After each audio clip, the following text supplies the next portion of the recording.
Fala galera, bem-vindos a mais um The Deep Dive, o podcast que te leva para as profundezas do conhecimento. Isso aí. E antes da gente começar nossa expedição de hoje, eu preciso falar de um negócio insano. Mas insano no bom sentido, é claro. É o meu projeto Insano Mentoria para concursos públicos. Que legal. Isso mesmo. Se você está nessa batalha por um cargo público, essa mentoria vai te dar um boost nos estudos. É verdade. A preparação para concurso é uma maratona e ter um mentor experiente faz toda a diferença. Com certeza. Ó, E por falar em concurso hoje, vamos mergulhar em um tema que é figurinha carimbada nas provas. Principalmente para quem sonha em ser delegado de polícia. A famosa. Concurso de crimes. Prepara o café. É isso aí. Porque a gente vai desvendar esse labirinto jurídico com material que é ouro puro. Pode acreditar. E já aviso. O tema parece simples à primeira vista, mas as nuances e as pegadinhas aparecem rapidinho. Por isso vamos destrinchar tudo desde o básico. Boa. Até as controvérsias para você ficar fera no assunto. Mando bem. A gente sabe que entender o concurso de crimes é essencial para a galera que está estudando para delegado.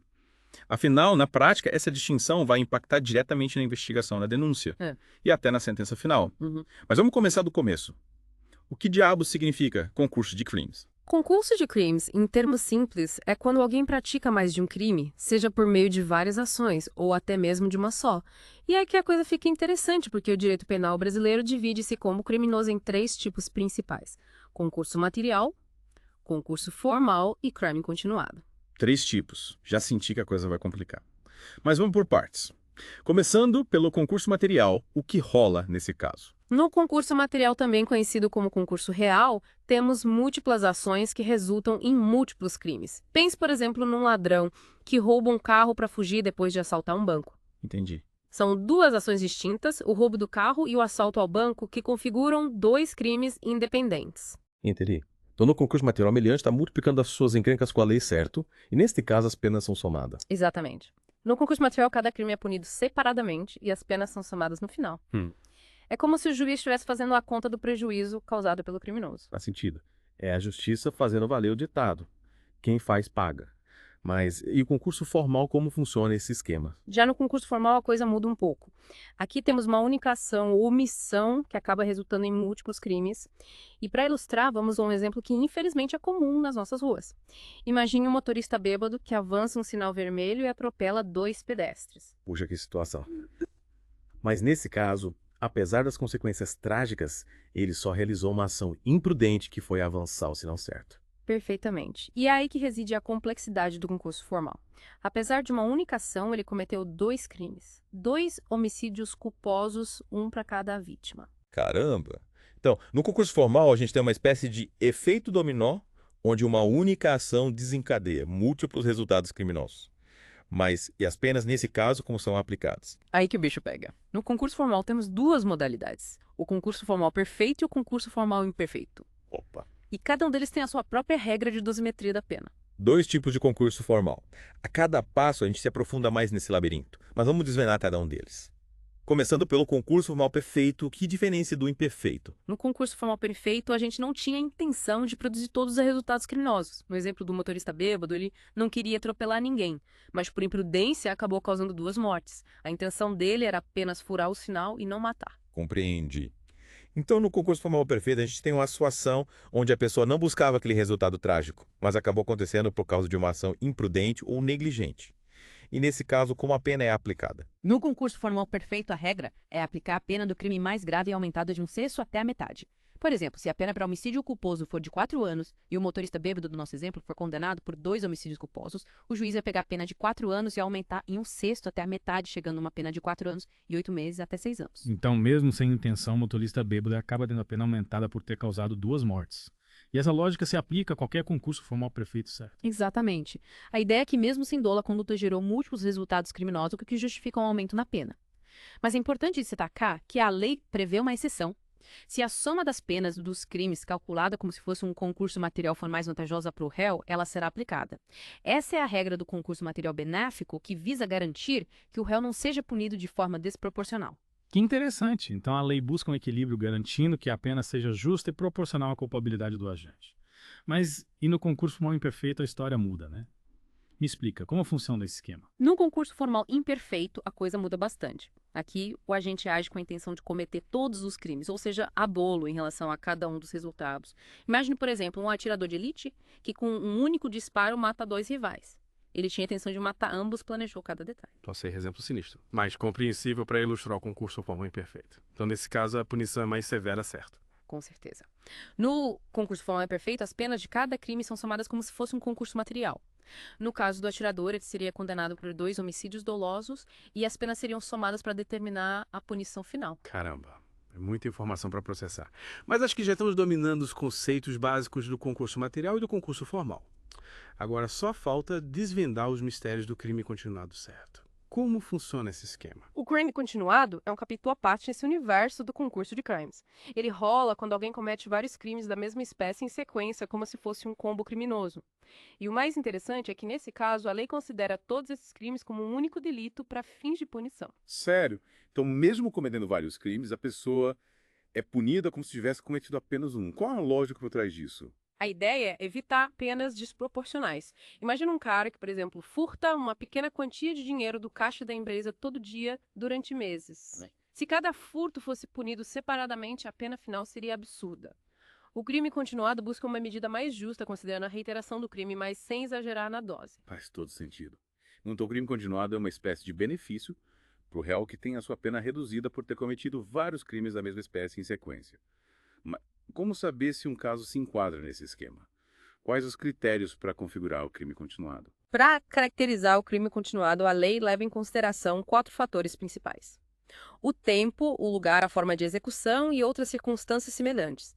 É preciso analisar se os crimes foram praticados em um período de tempo relativamente curto em locais próximos com o mesmo modus operandi e se há outros elementos que indiquem uma conexão entre eles. No caso do nosso exemplo, o funcionário furtava dinheiro todo dia no mesmo local, usando a mesma técnica. Interessante. Então, o crime continuado não é só uma questão de quantidade de crimes, mas também de semelhança nas circunstâncias em que eles foram cometidos. E se faltar algum desses elementos, isso acontece. Aí o crime continuado não se configura e o réu responde por cada crime separadamente. Imagine, por exemplo, que o funcionário do nosso exemplo furte dinheiro da empresa em dias alternados usando métodos diferentes a cada vez. Nesse caso, não há continuidade necessária para caracterizar o crime continuado. Entendi. Então a gente precisa analisar cada caso com lupa para saber se o crime continuado se aplica ou não. Mas acho que já deu para ter uma boa noção dos 3 tipos de concurso de crimes: concurso material, concurso formal e crime continuado. Agora, que tal a gente se aprofundar em cada um deles, explorando as nuances e as controvérsias que envolvem o tema? Com certeza. Ainda temos muito que desvendar. E você aí que está acompanhando a gente nesse mergulho profundo no direito penal, continue ligado. No próximo episódio, a gente vai destrinchar as particularidades de cada tipo de concurso de crimes com exemplos práticos e dicas para você dominar o assunto de vez. Até lá. E aí, pessoal, de volta para desvendar os mistérios do concurso de crimes. No último episódio, a gente explorou os 3 tipos principais: concurso material, concurso formal e crime continuado. E como prometido hoje, vamos mergulhar mais fundo em cada um deles, começando pelo concurso material. Isso aí. Lembrando que no concurso material, o meliante apronta várias vezes cometendo crimes independentes cada um com a sua própria história. E aí, no final das contas, o juiz soma as penas para tal veredito. Mas me conta, no concurso material, existe alguma diferença entre os crimes cometidos? Tipo, se são crimes parecidos ou totalmente diferentes, isso muda alguma coisa? Ótima pergunta. No concurso material, a gente pode ter 2 situações. O concurso material homogêneo, quando os crimes são da mesma espécie, e o concurso material heterogêneo, quando os crimes são de espécies diferentes. Por exemplo, se uma pessoa comete 2 roubos, temos um concurso material homogêneo. Agora, se essa mesma pessoa comete um roubo e depois um homicídio, aí temos um concurso material heterogêneo. Interessante. Mas essa distinção entre crimes homogêneos e heterogêneos muda alguma coisa na prática? Tipo, na hora de calcular a pena final? Na verdade, essa classificação serve mais para fins de organização e análise do caso, mas não impacta diretamente na aplicação da pena. Tanto no concurso material homogêneo quanto no heterogêneo, a regra é a mesma. As penas de cada crime são somadas. Entendi. É como se o juiz estivesse fazendo um checklist dos crimes cometidos e somando os pontos no final. Mas me explica uma coisa. Como o juiz decide qual a pena para cada crime? Ele tem uma tabela com valores pré-definidos ou a coisa mais complexa? A dosimetria da pena, ou seja, o processo de definir a punição para um crime, é uma das tarefas mais complexas e delicadas do direito penal. No caso do concurso material, o juiz precisa analisar cada crime individualmente, levando em consideração vários fatores, como a gravidade do delito, as circunstâncias do caso, os antecedentes do réu e as consequências do crime. Caramba, é muita coisa para levar em conta. Então não existe uma fórmula mágica, um cálculo exato para definir a pena. O juiz precisa usar sua experiência, seu conhecimento da lei e, acima de tudo, seu bom senso para chegar a uma decisão justa. Exatamente. E essa análise criteriosa é fundamental para garantir que a punição seja proporcional à culpa do réu, respeitando os princípios da individualização da pena e da dignidade da pessoa humana. Afinal, a gente não pode tratar todos os criminosos da mesma forma como se fossem peças de uma linha de produção. Concordo plenamente. Cada caso é único e a justiça precisa levar em consideração as particularidades de cada situação. Mas voltando ao concurso de crimes, a gente já explorou bastante o concurso material. Agora, que tal a gente desvendar os mistérios do concurso formal? Lembrando que nesse caso a gente tem uma única ação que acaba gerando vários resultados criminosos. Com certeza. E como vimos no episódio anterior, o concurso formal tem duas modalidades: o concurso formal perfeito e o concurso formal imperfeito. A diferença básica entre eles está na intenção do agente. No concurso formal perfeito, o agente não queria cometer todos os crimes, enquanto no concurso formal perfeito, ele agiu com dolo em relação a cada um dos resultados. Certo, já relembramos a diferença básica. Mas me explica uma coisa. Além da intenção, quais outros fatores o juiz considera na hora de aplicar a pena no concurso formal? A quantidade de crimes cometidos é um fator fundamental na dosimetria da pena no concurso formal.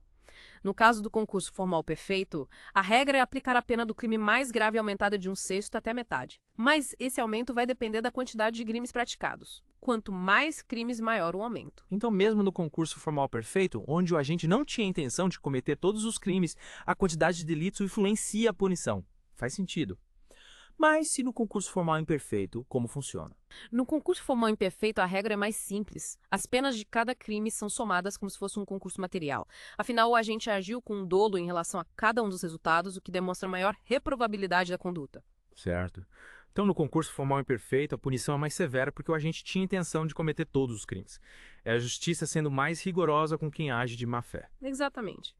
No concurso formal imperfeito, a culpabilidade do agente é maior, o que justifica uma punição mais rigorosa. Falando em culpa, a gente discutiu bastante a questão da unidade de desígnios no crime continuado. Essa ideia de um plano prévio para cometer os crimes também é relevante no concurso formal. No concurso formal, a unidade de desígnios não é um requisito essencial como no crime continuado. Afinal, a própria definição do concurso formal já pressupõe que os crimes foram cometidos através de uma única ação ou omissão. Mas a unidade de desígnios pode ser um fator a ser considerado pelo juiz na dosimetria da pena, especialmente no concurso formal perfeito, para avaliar a culpabilidade do agente e a reprovabilidade da conduta. Entendi. Então, a unidade de desígnios pode ser um elemento a mais na análise do caso, mas não é determinante para configurar o concurso formal. O foco aqui é a unicidade da conduta que gera múltiplos resultados independentemente da existência de um plano prévio. Exatamente. A gente precisa ter em mente que o direito penal não é uma ciência exata com fórmulas prontas para cada situação. O juiz precisa analisar cada caso com cuidado, levando em consideração todos os elementos relevantes para chegar a uma decisão justa e equilibrada. Concordo plenamente. E por falar em análise criteriosa, a gente ainda precisa desvendar os mistérios do crime continuado. Aquele esquema onde um meliante comete vários crimes da mesma espécie em sequência e a lei considera tudo como um único delito para fins de punição. Verdade. O crime continuado é um instituto fascinante que gera bastante debate e controvérsia no mundo jurídico. E a gente adora uma boa polêmica, né? Então, no próximo episódio, vamos mergulhar de cabeça no crime continuado, explorando seus requisitos, suas nuances e as diferentes interpretações que existem sobre esse tema. Preparem-se para mais uma dose de conhecimento jurídico. Até lá. E aí, pessoal? De volta para a última parte da nossa saga pelo concurso de crimes. Já exploramos o concurso material, o concurso formal, e agora chegou a hora de desvendar o último enigma, o crime continuado. Preparem-se para desmistificar esse instituto que tanto intriga a galera que está se preparando para concursos, especialmente na área criminal. Mandou bem. A gente já sabe que no crime continuado, o meliante comete vários crimes da mesma espécie como se fosse um combo criminoso e a lei considera tudo como um único delito para fins de punição. Mas a grande questão é, quando essa malandragem se configura, quais os requisitos para aplicar o crime continuado? Essa é a parte mais complexa e que gera mais debate, porque a lei exige a presença de alguns elementos específicos para caracterizar o crime continuado. E um dos pontos mais importantes é unidade de desígnios, ou seja, a intenção global do agente em cometer todos aqueles crimes. Unidade de desígnios. É como se o criminoso tivesse um plano secreto, uma estratégia para cometer aqueles delitos em série. Tipo um super vilão dos quadrinhos. Exatamente. Não basta apenas a repetição de crimes da mesma espécie em condições semelhantes. É preciso ir além, mergulhar na mente do criminoso e tentar encontrar esse fio condutor, esse plano que une todos os delitos. Caramba, parece até trabalho de detetive, mas faz sentido. Afinal, o crime continuado é um benefício para o réu que tem a sua pena reduzida.